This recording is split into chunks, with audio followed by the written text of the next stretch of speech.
প্যানক্রিয়াসে পাথর হয়েছে, দ্রুত সার্জারি করতেই হবে, কেন করবেন সেই বিষয়ে বিস্তারিত বলছি, নিজের অভিজ্ঞতার আলোকেই বলছি, নিজের পদ্ধতি নিয়েই বলছি, শহীদ পদ্ধতি নিয়েই বলছি।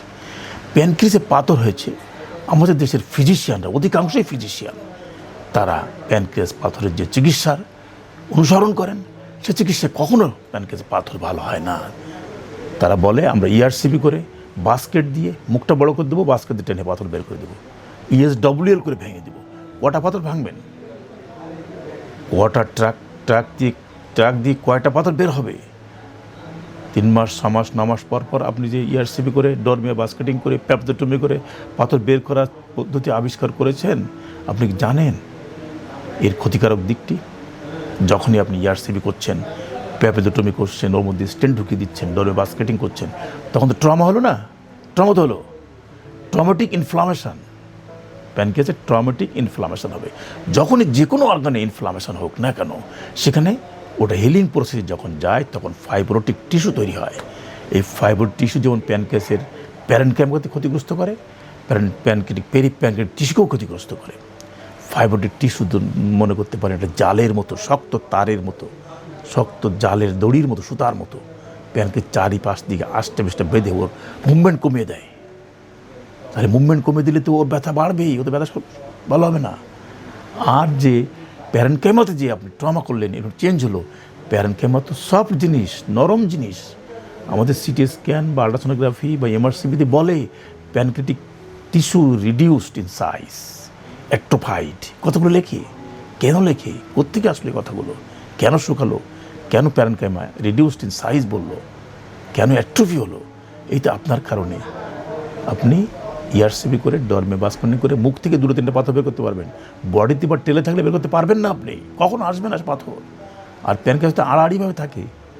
যদি খাড়াভাবে থাকতো, লেজটা উপরে মাথাটা নিচে, তাহলে পাথর যেমন সিবিডি পিত্তনালীটার পাথর লেভার থেকে একদম খাড়াভাবে নিচে নামে। আর প্যানক্রিয়াটিক ডাকটা আড়াআড়িভাবে থাকে, ভার্টিক্যাল থাকে, ওটা এটা হরাইজন্টাল বলি আমরা। তো হরাইজন্টালের ভিতর দিয়ে পাথর তো আসবে না।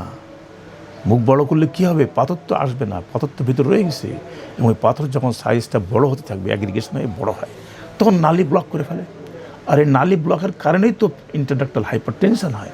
এটাই তো পেনের মূল কারণ। একজন রুগী ব্যথাতে 4 দিন 5 দিন 6 দিন চিৎকার করলো, বেশি গড়াগড়ি করলো, হাসপাতালে যেয়ে ভর্তি হলো, তারপরে আমরা ব্যথার ইঞ্জেকশন মেরে ব্যথা কমাই দিলাম না। ওই 3-4-5 দিনের মধ্যে মধ্যে পাথরটা একটু ডিসলজমেন্ট হয়, এটা সরে যায়। যেখানে ব্লক করছিল ব্লকটা সরে যায়।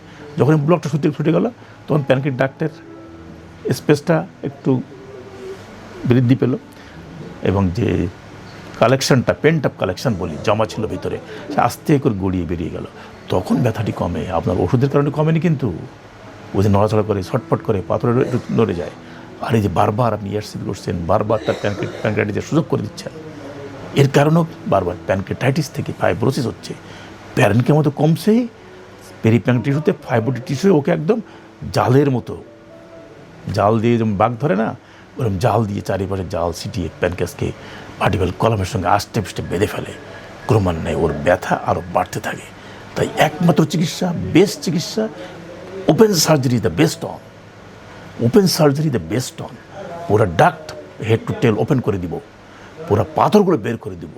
এবং আমার যে পদ্ধতি, আমি এমন সারফেসে, ইনফেরিয়ার সারফেসে, নিচের অংশে আমি অ্যানাস্টোমোসিস করে, যদি পাথর ঘোষিত হয়ও, লিথোজেনিক প্যানক্রিয়াটিক জুস হতে পারে। লিথোজেনিক মানে স্টোন ফর্মিং জুস, পাথর তৈরি হওয়ার একটা প্রক্রিয়া কারো কারো থাকে। তো ও তো নিচে, আমি যেখানে লাগাইছি ওখানে মুখটা তো নিচে, ওখান থেকে নিচে ইজিলি পড়ে যাবে। আর ট্র্যাডিশনাল যে পদ্ধতিগুলো আছে, ওরা pancreatic antero superior surface transfer করে, ওখান থেকে আবার ড্রপ ডাউন হয় না, শুধু জুসটা বেরিয়ে আসার সুযোগ পায়। কিন্তু পাথর হতে পারে কারো, কখনো দেখা গেছে, কারো ক্ষেত্রে দেখা গেছে অপারেশন পড়ার পরেও ব্যথা হচ্ছে, পাথর হচ্ছে। কারণ একটাই, ওরা অ্যান্টেরো সুপিরিয়র সার্ফেস ট্রান্সফার করেছে, আর আমার অ্যানাস্টোমি হচ্ছে অ্যান্টেরো ইনফেরিয়র সার্ফেসে। এবং আমারটা বেস্ট প্রস্তুতি বলে আমি মনে করি। সারা ওয়ার্ল্ড ব্যাপী আমার 12টা কনফারেন্সে প্রেজেন্ট করেছি, এবং এখনও করে যাচ্ছি, এখনও কাজ করে যাচ্ছি। আপনাদের প্যানক্রিয়াস পাথরের জন্য একমাত্র চিকিৎসা, সঠিক চিকিৎসা এবং সফল চিকিৎসা হলো ওপেন সার্জারি। এবং আমার পদ্ধতি, শহীদ পদ্ধতি, এই প্রক্রিয়াকে আপনাকে সহজভাবে, সুন্দরভাবে প্যানক্রিয়াটিক পাথর থেকে চিরদিনের জন্য নির্মূল করে দিতে সক্ষম। ধন্যবাদ।